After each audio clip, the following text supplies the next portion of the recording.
Hello बच्चों, आज हम स्टार्ट करेंगे एक्सरसाइज 9.4 क्लास 12th का question number 11। Question number 10th तक के सारे क्वेश्चंस को हम कवर कर चुके हैं। वहाँ सभी क्वेश्चंस में हमने जनरल सॉल्यूशन फाइंड किया है। अब क्वेश्चन नंबर 11 से हम फाइंड करेंगे particular solution under given condition. Condition given होंगी, जैसे यहाँ पर y और x दोनों की वैल्यू गिवन है और इस क्वेश्चन का हमें एक पर्टिकुलर सॉल्यूशन निकाल के देना है। पर्टिकुलर सॉल्यूशन का मतलब होता है कि एक फिक्स आंसर आएगा और वो आंसर सभी के लिए एक जैसा आंसर होगा। ठीक है, तो स्टार्ट करते हैं हम इसका सॉल्यूशन। सबसे पहले हमने क्वेश्चन को देखा। क्वेश्चन है हमारा x cube plus x square plus x plus one d y over d x equal to x square plus x. तो वेरिएबल सेपरेशन से सबसे पहले वेरिएबल हम सेपरेट करते हैं।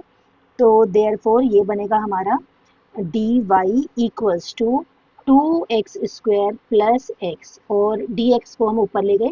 मैंने आपको पहले बताया है कि dy और dx दोनों की पोजीशन हमेशा न्यूमरेटर में होगी। तो dy तो न्यूमरेटर में है, यहाँ पर dx डिनोमिनेटर में था, ऊपर लेकर आए न्यूमरेटर में हो गया। और ये पूरी वैल्यू x के साथ है, मतलब वेरिएबल इसमें x है। तो यहाँ पूरा जितना भी x की वैल्यूज हैं वो सब एक तरफ होंगी।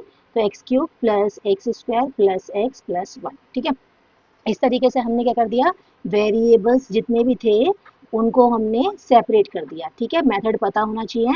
यहाँ पर लगा है वेरिएबल सेपरेशन मेथड। ठीक है, अब वेरिएबल सेपरेशन करने के बाद हम देखेंगे कि यहाँ पर x cube plus x square plus x plus one आया है। ठीक है, अब यहाँ पर जो इसकी पावर है, मतलब जो इसकी हाईएस्ट पावर है वो 3 है। ठीक है, डिनोमिनेटर की, और न्यूमरेटर की हाईएस्ट पावर कितनी है, 2 है।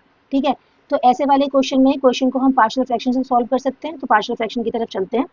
तो लेते हैं देयरफॉर, लिखा हमने इसको 2x² प्लस एक्स, और नीचे लिखेंगे यहाँ दोनों में से कॉमन निकाल लेते हैं। एक्स स्क्वायर कॉमन है, अंदर आ जाएगा x प्लस वन, और यहाँ पर इन दोनों में कुछ भी कॉमन नहीं है तो वन ले लेंगे, x प्लस वन। ठीक है, equals to 2x² plus x upon, यहाँ पर ये bracket common x plus one, और अंदर आ गया हमारा ये बचा हुआ एक्स स्क्वायर प्लस वन। ठीक है बच्चों, अब पार्शियल फ्रैक्शंस के लिए क्या करते हैं, देखो ये आपका लीनियर है, मतलब इसकी हाईएस्ट पावर वन है। तो कांस्टेंट ऊपर लेना है, मतलब खाली a ले लिया और नीचे आ गया x प्लस वन प्लस। अब यहाँ पर ये क्या है, क्वाड्रेटिक, इसकी हाईएस्ट पावर टू है तो लीनियर लेना है ऊपर। तो a हम ले चुके हैं, तो अब की बार लेंगे bx प्लस सी और upon x square plus one. ठीक है, इससे एक कम, ये लीनियर है तो ये कांस्टेंट है, ये क्वाड्रेटिक है तो ये हमारा लीनियर है। ठीक है, तो देयरफॉर इसे हम ले लेते हैं equation number one.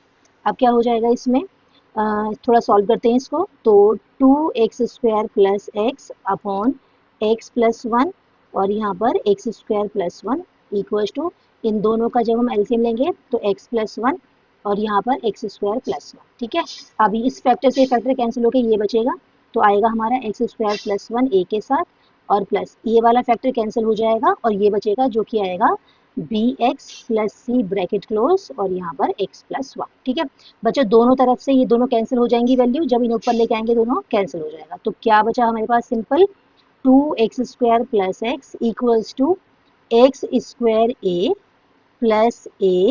Plus b x square, multiply कर दी बच्चों, प्लस बी एक्स की वन से करेंगे तो बी एक्स, सिमिलरली सी की एक्स से करेंगे सी एक्स प्लस सी। ठीक है, तो अब हमारे पास वैल्यू बनती है इस तरीके से। एक्स स्क्वायर को सेपरेट कर लेते हैं, तो a plus b bracket close x square plus, इन दोनों में यहाँ पर b प्लस सी एक्स बाहर हो गया, और प्लस a प्लस सी। ठीक है, ये हमारी वैल्यूज बन गई 2x² plus x equal to this. अब क्या करना है, हमें a, b और c तीनों की वैल्यू फाइंड करनी है। ठीक है बच्चों, ये इक्वेशन मैंने इसलिए बनाई है ताकि क्वेश्चन थोड़ा आसान हो जाए। इसमें से a की वैल्यू तो वैसे भी आसानी से निकल ही रही है। कैसे, जब हम x की वैल्यू को लेंगे यहाँ से, यानी कि जब हम x प्लस वन अगर हम लेते हैं, take x plus one equal to zero, तो therefore x is equal to zero minus one which is equal to minus one. अब x की वैल्यू को यहाँ पर हम माइनस वन पुट करेंगे। ठीक है, तो पुट कर लेते हैं, चलो यहाँ पुट करते हैं। तो टू इंटू यहाँ पर माइनस वन का स्क्वायर प्लस वन, और यहाँ माइनस वन इक्वल्स टू, देखो यहाँ पर माइनस वन का स्क्वायर कितना आएगा बच्चों, प्लस वन, तो ये क्या आ जाएगा a plus b as it is. जब यहाँ रखेंगे तो माइनस बी और माइनस सी, क्योंकि माइनस है तो दोनों को माइनस कर देगा, और यहाँ पर प्लस ए प्लस सी। ठीक है बच्चों, अब देखो माइनस सी प्लस सी और plus b minus b cancel हो गया, तो क्या आया हमारे पास, a और a 2a। देयरफॉर इधर से कितना है, 2 1 जब 2 माइनस वन, तो 1 equals to 2a। This implies a equals to 1/2। a की वैल्यू आ गई आपकी 1/2। ठीक है, अब बाकी जो दो वैल्यूज हैं, उन दो वैल्यूज कौन कौन सी, बी और सी की, वो दोनों वैल्यूज सिंपल नहीं निकलेंगी, वो इक्वेट करने पे निकलेंगी कोफिशिएंट। अब देखो, अब आप फ्री हैं, आप चाहें तो कोफिशिएंट ऑफ एक्स स्क्वायर ले सकते हैं, ये चाहे तो आप कोफिशिएंट ऑफ एक्स ले सकते हैं, ये वो आपका मन है। तो सबसे पहले हम ले लेते हैं वी हैव, अब हम लेते हैं coefficient of x square from both side, दोनों तरफ से, ठीक है। तो अब कोफिशिएंट ऑफ एक्स स्क्वायर इधर से कितना है बच्चों, 2, और इधर से कितना है a प्लस बी, तो a प्लस बी इक्वल्स टू 2। अब हमारे पास a की वैल्यू तो है, b नहीं है, तो b को छोड़कर हमने a को साइड में कर दिया। अब यहाँ पर 2 माइनस a की वैल्यू पुट कर देते हैं 1/2, 2 में से हाफ को माइनस करेंगे तो कितना आ जाएगा, यहाँ पर आएगा 2 2 जा 4 -1 यानी कि 3/2। एलसीएम लेके हमने इसको सॉल्व कर लिया, b की वैल्यू आ गई हमारे पास b इक्वल्स टू 3/2, b भी आ गया। जैसे हमने a और b सॉल्व किए, अब लास्ट हमारा c है, उसे कैसे निकालेंगे, अब की बार ले लेते हैं कोफिशिएंट ऑफ एक्स स्क्वायर ले चुके हैं, x ले लेते हैं, कहाँ से, फ्रॉम बोथ साइड। तो यहाँ से x का कोफिशिएंट कितना है 1, और यहाँ से देखो कितना है b प्लस सी, ठीक है। अब वैल्यू फाइंड करनी है c की, तो c इक्वल टू क्या हो जाएगा, b इधर शिफ्ट हो जाएगा 1 माइनस b, तो c equal to 1 minus b की वैल्यू 3/2। तो इस तरीके से बच्चों c की वैल्यू आएगी आपके पास जब आप सॉल्व करेंगे -1/2, ठीक है बच्चों। a यहाँ पर एलसीएम लेंगे आप, तो 2 1 जा 2 -3 यानी कि -1/2, a b c तीनों के वैल्यू सॉल्व कर लिए हैं। अब इन तीनों वैल्यूज को हम इक्वेशन नंबर 1 में पुट करेंगे और यहाँ से फिर सॉल्यूशन निकालेंगे। अब बच्चों ये है हमारी इक्वेशन नंबर 1, यहाँ से हमने a b c तीनों की वैल्यू फाइंड कर ली है। अब यहाँ से पुट करते हैं, तो लिखेंगे देयरफॉर, यहाँ पर a की वैल्यू 1/2, नीचे x प्लस 1 प्लस b की वैल्यू 3/2 इंटू एक्स, और c की वैल्यू -1/2, और नीचे आ जाएगा एक्स स्क्वायर प्लस 1, ठीक है बच्चों। अब ये जो है यहाँ से आया था और ये इसी का एक पार्ट है, इसे चाहे तो हम अपनी कन्वीनियंस के लिए इक्वेशन नंबर a लिख सकते हैं। तो लिखेंगे इसके बाद फर्दर फ्रॉम इक्वेशन ए, अब क्या हो जाएगा यहाँ पर dy इक्वल्स टू, अब ये पूरी वैल्यू यहाँ शिफ्ट जब होगी तो 1/2 अपॉन एक्स प्लस 1 dx के साथ, और plus 3/2 x minus 1/2 upon x square plus 1 dx के साथ, और यहाँ हम करेंगे इंटीग्रेशन ऑफ बोथ साइड। इसके बाद क्या करना है, फर्दर इंटीग्रेशन सॉल्व करना है और फिर आगे सोल्यूशन। अब बच्चों निकालते हैं इसका इंटीग्रेशन, तो देयरफॉर सबसे पहले यहाँ 1 है, 1 का इंटीग्रेशन बनेगा y, 1/2 बाहर हो जाएगा, ये लीनियर है, इसका डायरेक्ट हो जाएगा log x प्लस 1 प्लस, अब यहाँ पर ये यहाँ से 3/2 1/2 यानी कि 1/2 कॉमन निकाल सकते हैं, इंटीग्रेशन ये बना हमारा 3x के साथ हमने ले लिया एक्स स्क्वायर प्लस 1 को, और -1 अपॉन एक्स स्क्वायर प्लस 1, ठीक है। और ये हो गया हमारा dx, इसे ब्रैकेट में कर देते हैं क्योंकि यहाँ से हमने 1/2 को कॉमन निकाला है। अब इसके बाद y equals to 1/2 log x plus 1 plus 1/2 bracket में 3 बाहर निकालेंगे तो ये बनेगा x dx upon x square plus 1, minus बाहर निकलेगा integration dx upon x square plus 1, और ये ब्रैकेट क्लोज। अब इसके सॉल्यूशन के लिए हमें क्या करना है, इसका तो फॉर्मूला है डायरेक्ट tan इनवर्स x, इसके लिए सब्स्टिट्यूशन लगा देंगे, लेट कर लेंगे कि x square plus 1 equals to t, तो ये हो जाएगा आपका 2x dx equals to dt, तो x dx कितना बना dt अपॉन 2, ठीक है।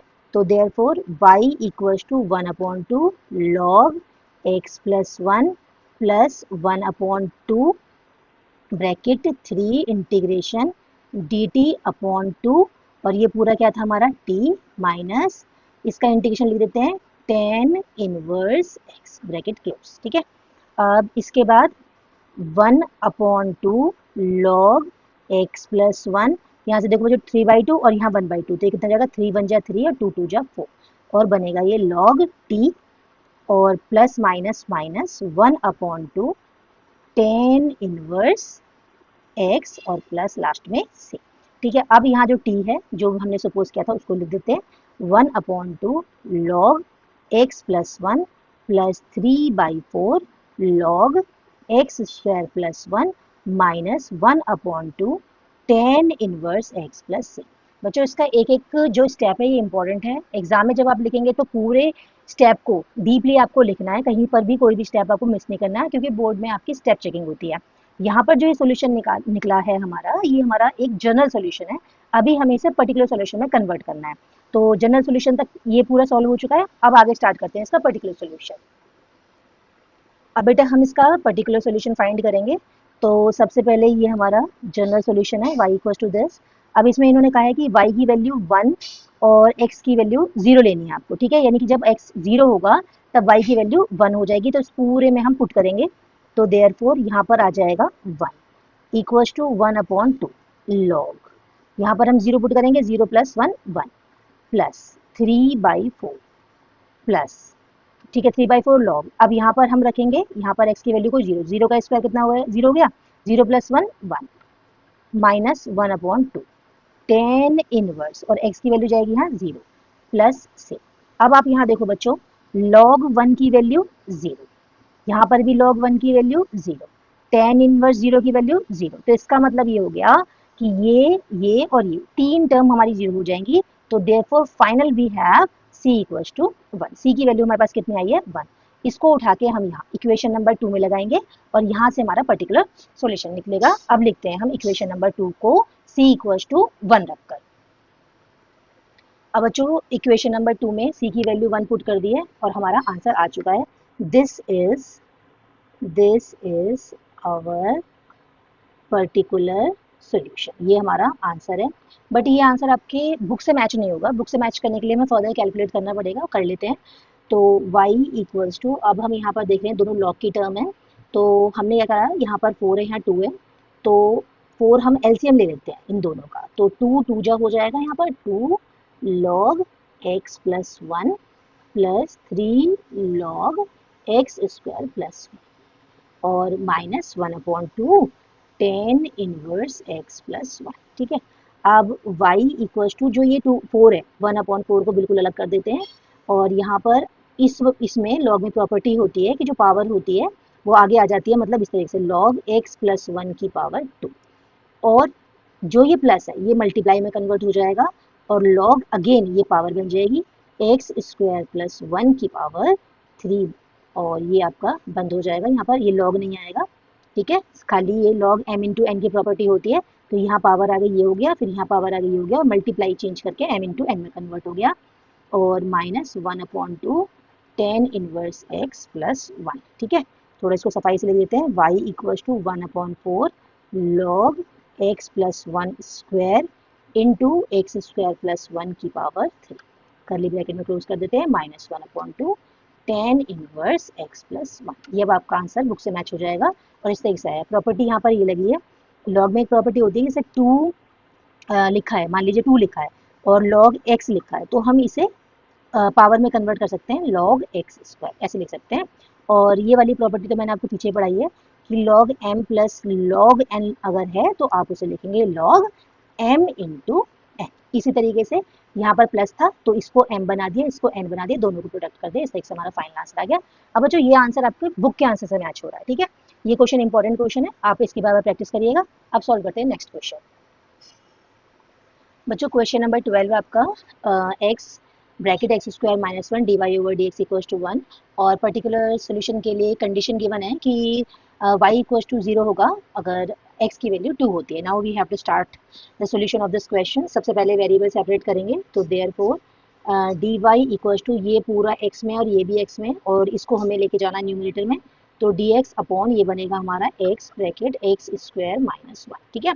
फर्दर हमने कैलकुलेट किया तो ये बनेगा dx अपॉन x, यहाँ पर identity a square minus b square लग रही है तो उससे हम तोड़ दिया इसको, x - 1 और ये x + 1, ठीक है। इस तरीके से हमारे पास वेरिएबल सेपरेट करने के बाद आता है dy equals to dx x - 1 और ये x + 1। हम चाहें तो इसको इक्वेशन नंबर a लिख सकते हैं। अभी इसे सॉल्व करते हैं बाय पार्शियल फ्रैक्शन, ठीक है। अब इसमें लगाते हैं हम पार्शियल फ्रैक्शन, तो इसके लिए जहाँ पार्शियल फ्रैक्शन लगाना है उसको ले आते हैं, तो ये बनेगा 1/x x - 1 और x + 1, ठीक है बच्चों। अब देखो ये भी आपका लीनियर, ये भी लीनियर है और ये भी लीनियर है, मतलब 3 कांस्टेंट आएंगे यहाँ पर, a/x then b/x - 1 and after that c/x + 1, ठीक है। इसका सोल्यूशन आराम से निकल जाएगा, इक्वेशन बनाने की जरूरत नहीं है। सबसे पहले यहाँ से निकालेंगे, पुट करेंगे x इक्वल्स टू 0, ठीक है। पहले एक इक्वेशन बना लेते हैं, देयरफॉर 1 इक्वल टू, बच्चों जब यहाँ पर एलसीएम लेंगे हम तो a के साथ में x नहीं आएगा, ये दोनों फैक्टर आएंगे, तो x minus one x plus one, plus यहाँ पर जब एलसीएम लेंगे तो ये फैक्टर गायब हो जाएगा, ये दोनों आएंगे x x plus one. Similarly x plus one disappear हो जाएगा और x और यहाँ x माइनस वन, इस तरीके से आएगा। हम पुट करते हैं x की वैल्यू को 0, तो 0 यहाँ पुट किया हमने, तो 0 माइनस वन कितना आएगा बच्चों, माइनस वन, 0 प्लस वन 1, और प्लस यहाँ देखो 0 आएगा पूरा खत्म 0, यहाँ 0 आएगा पूरा खत्म, ये भी 0। तो देयरफॉर a की वैल्यू माइनस a, क्योंकि माइनस a हो जाएगा ये, equal to 1, therefore a equal to minus one, this is your value of a। Similarly हम पुट करते हैं x की वैल्यू को 1, ठीक है। तो अब 1 जब पुट करेंगे तो 1 इक्वल टू, देखो बच्चों जब यहाँ रखेंगे 1 माइनस वन 0 पूरा खत्म, यहाँ पर रखेंगे तो b इंटू 1 और 1 प्लस वन 2, और यहाँ पर 1 माइनस वन 0 खत्म, तो therefore b equals to 1 upon 2, b की वैल्यू भी आ गई।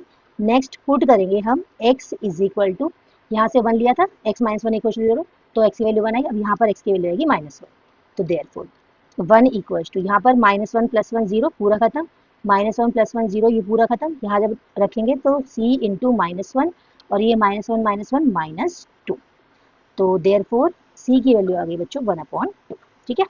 a की वैल्यू माइनस वन, बी की वैल्यू 1 अपॉन 2 और c की वैल्यू भी 1 अपॉन 2, ये सारी वैल्यूज हम इक्वेशन नंबर 1 में लगा देते हैं, तो बनेगा हमारा फ्रॉम इक्वेशन 1। बेटा ये पार्शियल फ्रैक्शन है, ये इंपॉर्टेंट है, इस तरीके से अगर आप क्वेश्चन सॉल्व करना सीख गए तो इंटीग्रेशन के मैक्सिमम क्वेश्चंस जो इस तरीके के क्वेश्चन होते हैं वो आप आराम से सॉल्व कर पाएंगे, इसलिए आप इसकी प्रैक्टिस बहुत अच्छे से कर लीजिएगा। अब स्टार्ट करते हैं सोल्यूशन। a की वैल्यू है माइनस वन, तो minus one upon x, plus b की value 1 upon to x minus one, और प्लस c की value 1 upon two upon x plus one, ठीक है। अब ये वैल्यू जो थी हमारी पार्शियल फ्रैक्शन, ये हमने इक्वेशन नंबर a से निकाली थी यहाँ से, यानी कि ये dx के साथ है, सारा dx के साथ है, और इसके इक्वल टू में क्या है dy, तो मैं यहीं पे लिख देती हूँ डायरेक्ट, या फिर दोबारा से लिख देते हैं फ्रॉम इक्वेशन 2, तो यहाँ पे क्या हो जाएगा, ये इक्वेशन 2 नहीं, फ्रॉम इक्वेशन a, यहाँ पर पुट करते हैं dy इक्वल्स टू, इसका सोल्यूशन ये पूरा जो कि dx के साथ है, तो dx माइनस लिख लेते हैं upon x, plus 1 upon to बाहर dx upon x minus one, फिर 1 अपॉन टू बाहर dx upon x plus one, ठीक है। और करना क्या है, अब इसका इंटीग्रेशन करना है फ्रॉम बोथ साइड, और इसके बाद हमारा जनरल सॉल्यूशन। अब बेटा वैल्यू डाल दी है, दोनों तरफ इंटीग्रेशन करते हैं। यहाँ पर 1 का इंटीग्रेशन जब हम सॉल्व करेंगे तो 1 का इंटीग्रेशन आएगा y equals to minus log x plus 1 upon two log x minus one, plus 1 upon two log x plus one plus c। ये क्या हो गया हमारा, ये है बेटा हमारा जनरल सॉल्यूशन। जनरल सॉल्यूशन क्यों है ये, क्योंकि इसमें हमने c लिया हुआ है। अब इसमें जो कंडीशन गिवन है वो कंडीशन पुट कर देते हैं, उसके बाद जो निकल के आएगा वो पर्टिकुलर सॉल्यूशन होगा। तो लिखते हैं फोर पर्टिकुलर सॉल्यूशन वी है। पर्टिकुलर सॉल्यूशन के हमारे लिए हमारे पास y की वैल्यू 0 है, कब, व्हेन आप लेते हैं x की वैल्यू को 2, तो लेते हैं यहाँ पर y की वैल्यू 0 पुट कर देते हैं, equal to minus log 2 plus 1 upon two log 2 minus one, plus 1 upon two log 2 plus one plus c, ठीक है।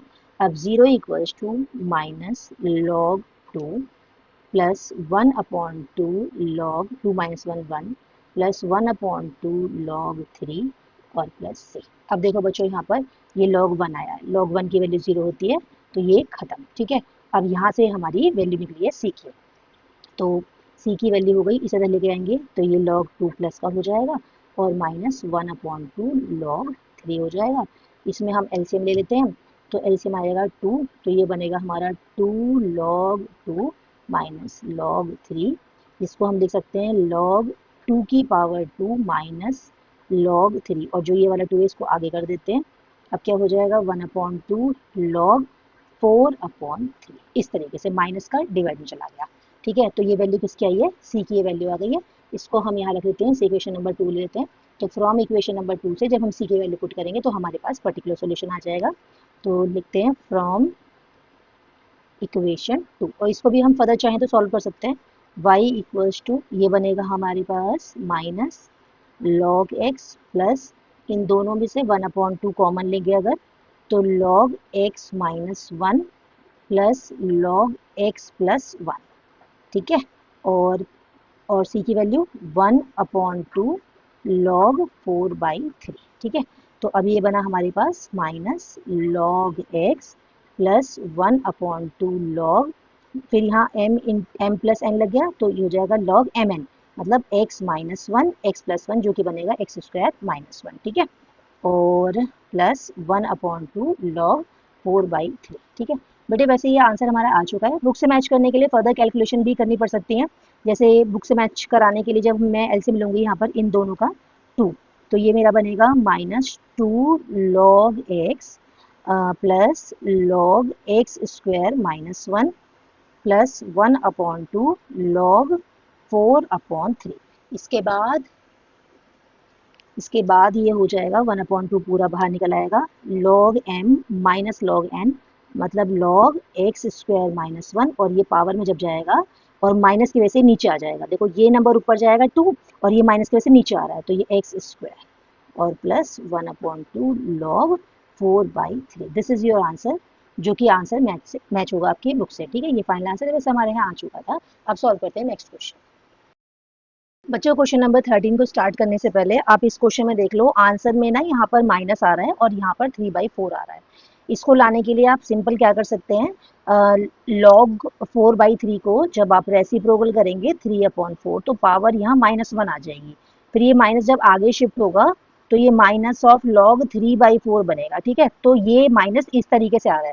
वैसे आंसर आप यहाँ पर छोड़ते हैं तो भी आपका आंसर करेक्ट है, बट अगर आपको बुक से मैच ही करना है तो आप इसको रेसिप्रोकल कर लो, तो ये बन जाएगा आपका 4/3 इक्वल, मतलब ये पूरे आंसर में यहाँ पर इसको रेसिप्रोकल करने के बाद यहाँ पर माइनस बनाने के लिए आपको सिंपल करना है, 1/2 लिखना है, log लिखना है, x square minus 1/x square लिखना है, माइनस का साइन देना है, 1/2 लिखना है, इसको रेसिप्रोकल करना है, यानी कि log 3/4। तो ये आपका वो आंसर हो जाएगा जो कि आपका बुक से मैच कर रहा है, ठीक है। अब सॉल्व करेंगे क्वेश्चन नंबर 13। क्वेश्चन नंबर 13 है बच्चों, cos dy/dx equals to a and y equals to 1 when x equals to 0, ठीक है। तो सॉल्यूशन के लिए हम वेरिएबल सेपरेट करते हैं, तो हम इसको लिखेंगे देयरफॉर dy/dx इक्वल्स टू, जब ये cos इधर शिफ्ट होगा तो ये हो जाएगा आपका cos इनवर्स a, ठीक है। अब therefore dy equals to cos inverse a into dx। अब बच्चों ये जो नंबर आया ना, ये cos इनवर्स x, ये हमारा कांस्टेंट की तरह बिहेव करेगा, ये किसी फॉर्मूले वगैरह में यूज हो ना, हमें सिंपल इसको कांस्टेंट बना के रखना है।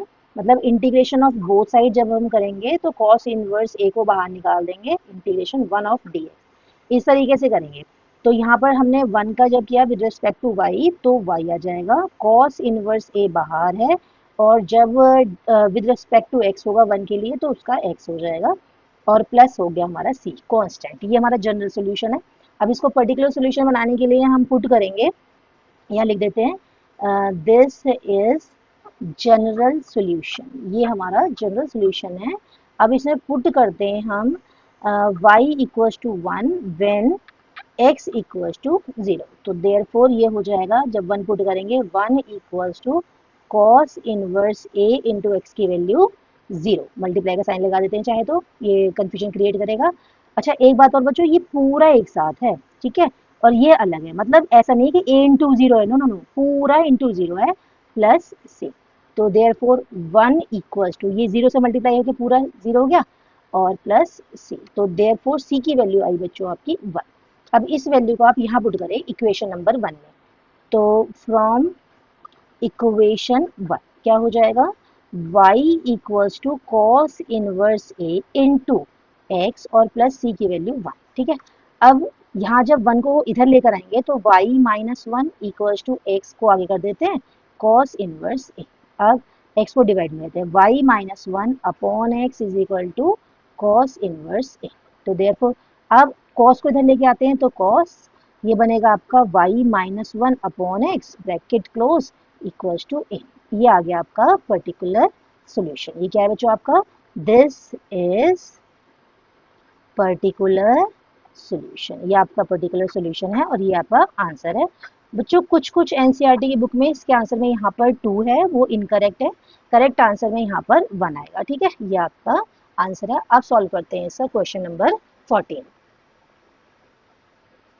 क्वेश्चन नंबर 14 है बच्चों, dy over dx equals to y 10x। ठीक है, अब इसको वेरिएबल सेपरेशन से सॉल्व करना स्टार्ट करते हैं। तो dy upon y equals to 10x into dx, इसके बाद integration of both side, therefore 1 upon y, ये 1 अपॉन y है, इसका इंटीग्रेशन हो जाएगा log y equals to 10x का integration log sec x mod लगा लेते हैं प्लस c। ठीक है, ये हमारा आ गया जनरल सॉल्यूशन। अब इसे पर्टिकुलर सॉल्यूशन बनाने के लिए पुट करेंगे, इसमें पुट करते हैं y equals to 1 when x equals to 0। तो देयरफॉर यहाँ बनेगा ये log 1 equals to log sec 0 mod कर लेते हैं प्लस c। अब यहाँ पर देखो बच्चों, log 1 जो आया है इसकी वैल्यू होती है 0। ठीक है, अब यहाँ पर देखो sec 0, अब sec 0 की वैल्यू अगर आपको नहीं आती निकालनी तो sec होता है 1 अपॉन cos 0, और cos 0 की वैल्यू होती है 1। तो ये फिर से कितना आ गया, 1 आ गया। तो यानी कि यहाँ पर भी इसकी वैल्यू बनेगी आपकी 1। तो log 1 ये भी कितना हो गया, 0। तो इस तरीके से बच्चों हम सॉल्यूशन के बाद निकाल सकते हैं देयरफॉर कि c की वैल्यू बनी हमारी 0। ठीक है, ये भी 0, ये भी 0, c की वैल्यू 0। अब इसको उठा के हम पुट करते हैं इक्वेशन नंबर 1 में। तो क्या हो जाएगा, फ्रॉम इक्वेशन 1 क्या, log y equals to log sec x mod plus 0। तो देयरफॉर लॉग लॉग कैंसिल हो जाएंगे, y equals to sec x। ये हो गया आपका final answer. This is your particular solution. अब बच्चों हमने क्वेश्चन नंबर 11, 12, 13, 14 क्वेश्चन को कवर कर लिया है। इसके बाद वाले क्वेश्चंस हम नेक्स्ट वीडियो में देखेंगे। तब तक आप इन सभी क्वेश्चंस को बहुत अच्छे से प्रैक्टिस कर लेना, क्योंकि अभी स्टेप बाय स्टेप क्वेश्चन चल रहे हैं कि अभी वेरिएबल सेपरेशन चल रहा है, फिर होमोजेनियस चलेगा।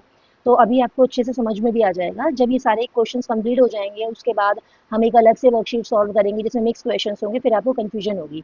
इसलिए अभी आप जैसे जैसे चल रहा है ऐसे ऐसे आप बार बार प्रैक्टिस करो, ताकि माइंड में क्लियर इमेज बन जाए कि भाई किस तरीके से क्वेश्चंस को सॉल्व किया जाता है। ठीक है, तब तक मिलेंगे हम अगली वीडियो में।